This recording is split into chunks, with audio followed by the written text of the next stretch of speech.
நம்ம வெல்னஸ் ப்ராடக்ட்ஸில் இன்றைக்கி நோனி தான் பார்க்க போகிறோம். நோ ஆப்ரேஷன், நோ இன்ஜெக்ஷன் தான் இதோட ஃபார்முலா. ஸோ இதில் விட்டமின் ஏ, பி, சி இருக்குது. அதை தவிர கால்சியம், அயன், ஃபாஸ்பரஸ் இருக்குது. இது எந்த மாதிரி பிரச்சனைகளுக்கு தீர்வு கொடுக்க போகுதுனாக்கா, உங்களுக்கு தைராய்டு, டயபெட்டிஸ், மூட்டு வலி, மார்படைப்பு வரவங்களுக்கு, ஹீமோக்ளோபின் லெவல் கம்மியாக இருக்கவங்களுக்கு, முடி அதிகமாக கொட்டுறவங்களுக்கு, ஸ்ட்ரெஸ் அதிகமாக இருக்கவங்களுக்கு நல்ல செல்ஸ் உருவாக்க இது பயன்படுது. இன்ஃபேக்ட் இதை பார்த்தீங்கன்னா உங்களுக்கு கேன்சர் செல்ஸ் அழிக்கக்கூடிய தன்மை கூட இதில் இருக்குது. ஸோ இதை எப்படி எடுத்துக்கணும்னு பார்த்தீங்கன்னா 12 இயர்ஸ் அபோவ் இது யார் வேணாலும் சாப்பிட்லாம். ஸோ இது கான்சன்ட்ரேட்டாகவும் சாப்பிட்லாம், டைல்யூட் பண்ணியும் சாப்பிட்லாம். ஆனால் மார்னிங் வெறும் வயிற்றில் தான் சாப்பிட்ணும். ஃபஸ்ட்டு 3 டேஸ்க்கு பார்த்தீங்கன்னா நீங்கள் 5 ml எடுத்துக்கணும் மார்னிங் அண்ட் ஈவினிங்கு. அதுக்கப்புறம் 4th to 6th டே பார்த்தீங்கன்னா 10 ml எடுத்துக்கணும். 7th டேலேருந்து நீங்கள் 3 to 6 monthsக்கு பார்த்தீங்கன்னா 15 to 30 ml எடுத்துக்கலாம். டைல்யூட் பண்ணியே எடுத்துக்கோங்க.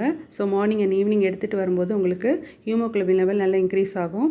இது யார் எடுத்துக்கக்கூடாதுன்னு பார்த்தீங்கன்னாக்கா, ஃபீட் பண்ணுறவங்க, ப்ரெக்னென்ட் லேடி சாப்பிடக்கூடாது.